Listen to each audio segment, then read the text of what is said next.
교회 퇴거를 앞두고 이전을 본격적으로 준비하는 그런 시간을 보내고 있습니다. 몇 달 전부터 교회 이전 준비팀에서는 교회 구석구석을 살피면서 교회에 보관되었었던 물품, 우리가 사용했었던 장비, 이것을 어떻게 이동할까, 관리할까, 분류하는 작업들을 해왔습니다. 오랫동안 여기저기에 보관된 자료와 문서를 하나씩 들춰보면서 이게 앞으로도 필요한 것인지 살피는 작업에는 꽤 많은 손길이 필요합니다. 역사 자료로 모아놓아야 할 것은 따로 챙겨서 박스에 담고, 버릴 것 가운데에서 개인정보가 있는 것은 또 별도로 이만큼 쌓아서 지난 금요일에는 업체를 불러서 문서를 파쇄하는 그런 일들도 진행했습니다. 교회 건물 곳곳에는 53년의 역사가 여기저기 숨어 있습니다. 그동안 잘 발견되지 않았던 물품들이 저 밑에 있다가 드러나기도 합니다. 교회에서 하늘빛 표기를 진행하셨던 분들의 육성 테이프를 검토하다 보니까 거기에는 이전에 우리 교회를 지나가셨던 많은 목사님들, 부목사님들의 설교 테이프도 있었었고, 또 안 선생님께서 남기신 육성 테이프도 이번에 몇 개 발견하면서 야, 신받다 하는 그런 생각도 하게 되었습니다. 한편에서는 오래전에 교회에서 사용하고 지금은 사용하지 않았었던 낡은 도장들이 함에 담겨가지고 나오기도 했고요.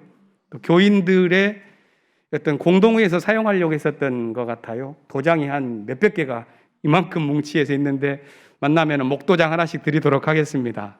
보관하고 있습니다.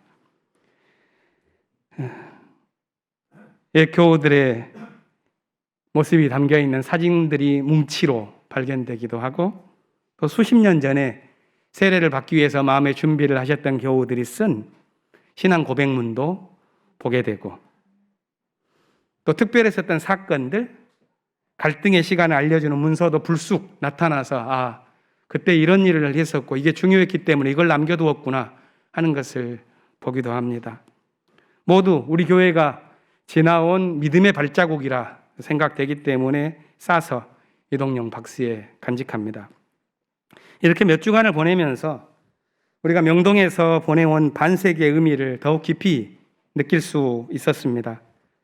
앞으로 있을 광야 생활, 그리고 교회 건축을 염두에 두고 필요한 물품을 분류하고 배치하면서 앞으로 이어나아갈 하나님 나라를 위한 행진, 이것을 기대하고 떨리는 마음으로 준비합니다.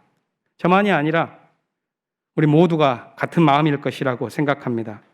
특별히 오늘 예배에 참석하신 작년 신도의 분들께서는 오랫동안 교회에 함께 해오셨기 때문에 이 기간이 더욱 각별하게 느껴지실 것이라고 생각합니다. 이렇게 반세기를 지나온 교회의 지난 유산을 크게 한번 정리하는 과정에서 마음속에 여러 상념이 드는데, 그 가운데 분명해지는 물음은 이것입니다. 우리가 앞으로 나아가는데 그렇다면 여기서 필요한 것은 무엇일까 하는 물음이죠. 교회는 그것을 기준으로 물품을 배치하고 보관 방식을 선택하고 그렇게 합니다. 이것은 공동체의 삶만이 아니라 개인의 신앙의 삶에서도 적용될 수 있는 물음이라고 생각합니다. 우리가 지어온 인생의 건축물에는 무엇이 담겨 있는가? 또 앞으로 나아가기 위해서 가지고 갈 것이 있다면 그건 무엇일까? 이런 질문을 스스로에게 던져볼 수 있겠습니다. 우리 교회가 하나님 나라를 위한 행진을 계속해왔다면 이 신앙 공동체를 구성하는 한 분 한 분의 마음속에는 하나님 나라를 이루고자 하는, 그래서 예수 안에서 새로운 피조물이 되고자 하는 믿음의 분투를 이제까지 해왔고 또 앞으로도 해나아갈 것이라고 믿습니다. 이것이 우리가 지금 해나아가고 있는 영적 여정입니다. 둘러보면 이 여정에 헌신과 노고로 얼룩진 힘겨움도 있었고, 또 그것을 덮고도 남을 보람과 기쁨 또한도 있었습니다. 그렇기 때문에 이 여정이 계속 이어지고 있다고 생각합니다. 성서의 역사 또한도 그렇습니다. 거기에는 영광스러운 장면도 있지만 수치스럽고 어두웠었던 시절도 존재합니다.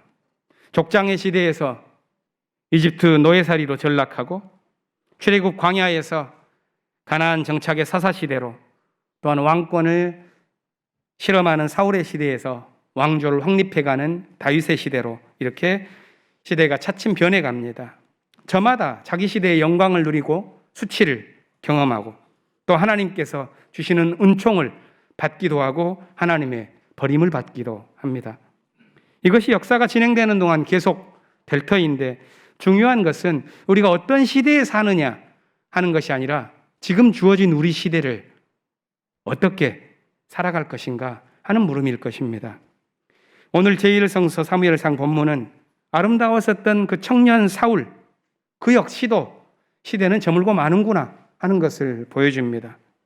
대신 다윗의 시대가 열립니다. 이 기록이 다윗 왕조를 미화하는 그런 관점을 갖고 있기 때문에 사울에 대해서는 조금 냉혹한 표현을 사용합니다. 그렇지만 오늘 주목하고자 하는 그런 비평학적인 관점이 아니라 이 이야기 자체가 들려주는 목소리에 귀 기울이고자 합니다. 그것이 16장 7절에 나오는 유명한 말이죠. 나는 사람이 판단하는 것처럼 그렇게 판단하지는 않는다. 사람은 겉모습을 보고 판단하지만 나 주는 중심을 본다. 이 말씀은 사울을 대신해서 왕위를 이어갈 사람을 찾는 사무엘에게 하신 하나님의 말씀입니다. 사무엘은 이새의 여덟 아들 가운데에서 엘리압을 보고 이 사람이 하나님께서 말씀하신 그이구나 이렇게 생각했는데 하나님은 아니다. 봐야 할 것은 겉모습이 아니라 사람의 중심이다 이렇게 말씀합니다. 아마 이것은 성서가 인간을 대하는 관점을 대변해 주는 것 같습니다. 인간의 역사는 영역의 역사가 있고 성서의 장면들을 갖고 있습니다. 우리는 누구나 치욕보다는 영광의 시간을 원하고 쇠퇴보다는 왕성한 시대를 누리고자 합니다. 그런 갈망이 많은 사람들에게 자신의 중심을 세워나가는 것보다 겉으로 드러나는 승리주의 정치에 매달리게 만드는 경향을 부여합니다. 하지만 진실로 역사를 되돌아보며 고마운 것은 마음의 중심을 잃지 않고 사는 이들이 있다는 것입니다. 그런 이들이 있기 때문에 역사는 순항합니다. 오늘 성서 이야기에서 그 배역을 다윗이 맡았습니다. 그는 왕을 뽑는 영광의 자리에 연연하지 않고 양떼를 치러 들판에 있었습니다. 그가 부름을 받고 사무엘 앞에 섰을 때 하나님께서 말씀하십니다. 바로 이 사람이다. 어서 그에게 기름을 부어라. 하나님은 다윗의 무엇을 보셨을까요? 무엇을 보시고 그를 선택하셨을까요? 하나님은 전지전능하니까 그가 앞으로 이루어갈 모든 것을 미리 내다보고 그런 애정론적인 관점에서 그를 선택하셨을 것이라고 보지는 않습니다. 본문 뒤에 이어지는 내용을 보면 그것은 푸르른 생명력입니다. 병들어 기울어진 왕 사울을 악기 하나로 고치는 소년 다윗의 모습, 거대한 골리앗을 눈앞에 보면서도 조약돌 5개면 충분하다고 느끼는 그 믿음의 모습입니다. 그것은 분명히 보이는 것 너머를 바라보는 믿음의 마음입니다. 바로 그것이 하나님도 그에게 집중해서 이것이 시대의 중심이다 이렇게 볼 수 있도록 하셨다고 생각합니다. 하지만 인간의 역사는 영광의 한복판에서 덧없는 그림자가 지나갑니다. 하나님의 마음을 사로잡은 다윗도 자기 삶의 승리와 좌절을 반복하면서 왕권을 둘러싼 영역의 세월을 40여 년 보내며 산 한 인간이었을 뿐이었다 하는 이야기를 성서는 들려줄 것입니다. 다윗처럼 극적이지는 않더라도 우리들의 모든 삶 역시 저마다 독특한 등고선을 갖고 오르내리는 역사를 지닙니다. 하지만 그런 삶에 변치 않은 가치를 담고자 하는 갈망이 있다는 것은 참으로 신비롭습니다. 그런 인간 상황에 대한 통찰을 주는 성서 말씀 가운데 오늘 만나는 것은 바울이 쓴 고린도후서 5장입니다. 그는 여기서 삶을 2개로 대별했습니다. 하나는 믿음으로 사는 삶이요, 다른 하나는 보는 것으로 사는 삶입니다. 그는 이렇게 말했습니다. 우리는 언제나 마음이 든든합니다. 우리가 육체의 몸을 입고 사는 동안에는 주님을 떠나 살고 있음을 압니다. 그것은 우리가 믿음으로 보는 것으로 살아가지 아니하기 때문입니다. 우리는 마음이 든든합니다. 우리는 차라리 몸을 떠나서 주님과 함께 살기를 바랍니다. 그러므로 우리가 몸 안에 머물러 있든지 몸을 떠나서 있든지 우리가 바라는 것은 주님을 기쁘게 해드리는 사람이 되는 것입니다. 바울이 바라는 삶은 믿음으로 사는 삶이죠. 보는 것으로 사는 삶은 주님과 함께 살 수 없도록 만들기 때문입니다. 그런데 바울은 그런 구별조차도 궁극적으로 중요한 것으로 여기지 않은 것 같습니다. 왜냐하면 우리가 경험하는 이 인생이란 너무나도 복잡다단한 모습과 관계를 맺을 수밖에 없기 때문입니다. 바울은 주님을 기쁘게 하는 삶이 육체에 머물거나 또는 육체를 떠나거나 하는 형식에 달려있지 않다고 봤습니다. 삶의 다양한 모습 속에 어떤 길이 있는지 성서는 여러 목소리로 말해줍니다. 삶의 현실이라는 것은 선악의 분량에 맞는 공평한 보상이 있는 것은 아니다. 이렇게 외치는 욥이 있고, 강자와 약자가 지배하는 억압적 사태에 대해서 탄식하고 분노하는 예언자들의 무수한 목소리가 있고, 이러한 목소리들은 모두 바울이 여기서 말하는 믿음의 삶이라는 가르침과 궤를 같이 합니다. 그것은 보이는 것 너머를 향해 나아가는 마음입니다. 현실의 아이러니와 복잡다단한 삶 가운데에서도 확신을 주는 것이 있다면 그것은 믿음입니다.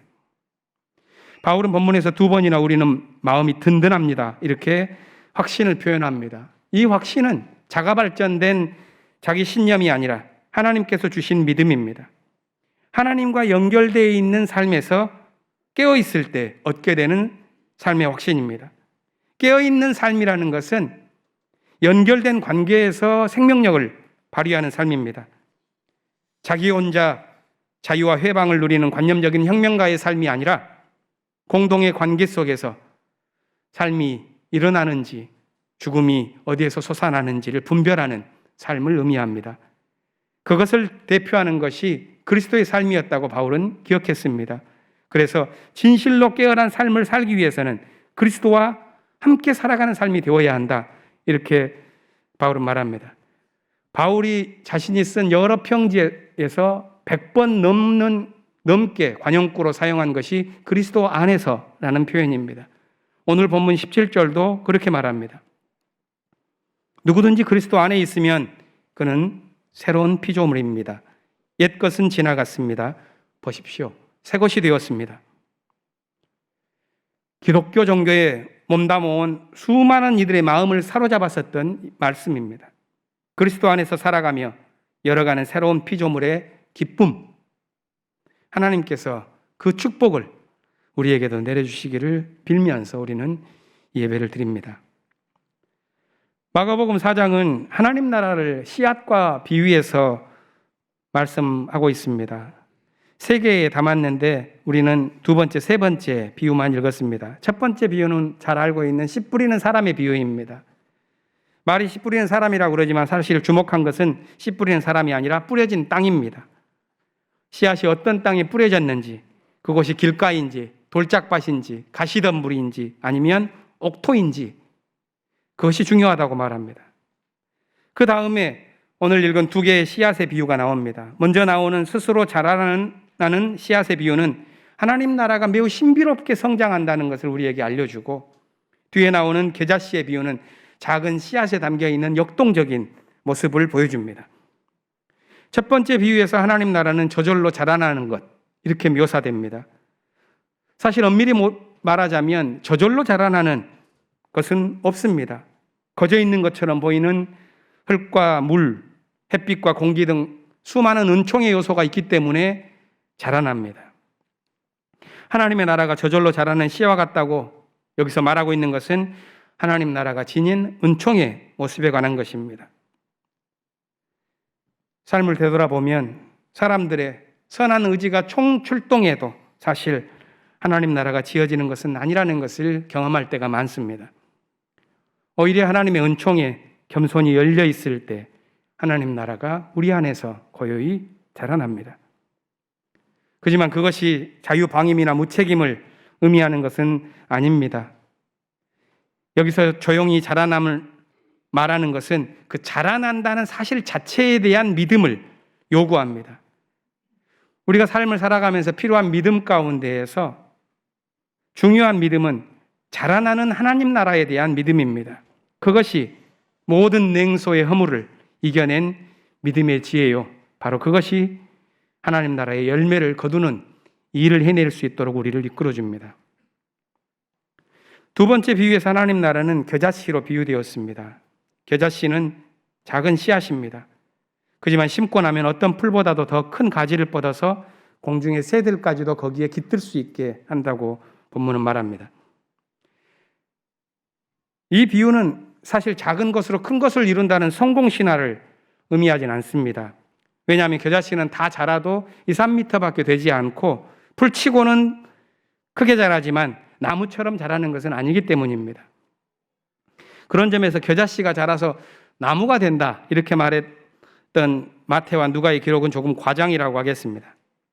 하나님 나라가 겨자씨와 같다는 것은 늘 해마다 새롭게 심기고 자라나는 역동적인 나라다 하는 그런 말씀일 것입니다. 예수께서는 이 작지만 역동적인 겨자씨만한 믿음만 있다면 산을 옮길 수도 있다 이렇게 말씀했습니다. 성서 말씀을 이렇게 간단하게 묵상하고 마치겠습니다. 하나님 나라를 향한 우리들의 행진, 우리 안에서 자라나는 하나님의 나라, 그 꿈과 기도가 우리 모두의 삶에서 이루어지기를 바랍니다. 마치기 전에 한 말씀 더 드리고 싶은 것은 교회 안에 세워져 있는 은행나무에 대한 이야기입니다. 당회 방에서는 요즘 그것으로 많은 웃음이 오고 가는데요.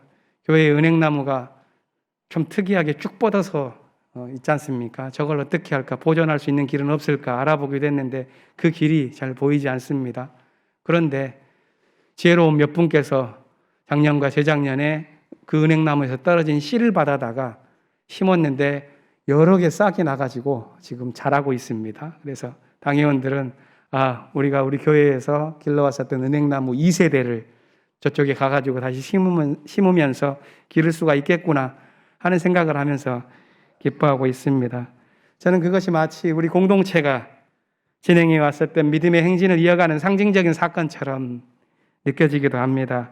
그런 마음이 여러 곳에서 지금 피어나고 있죠. 하나님 나라를 향한 우리의 올곧은 믿음의 행진이 계속되고 그리스도 안에서 새롭게 피조물로 날마다 피어나는 삶을 꿈꾸면서 우리 신앙의 공동체를 굳게 세워나갈 것을 다짐하고 기원하는 이 자리가 되기를 원합니다. 잠시 침묵으로 기도하겠습니다.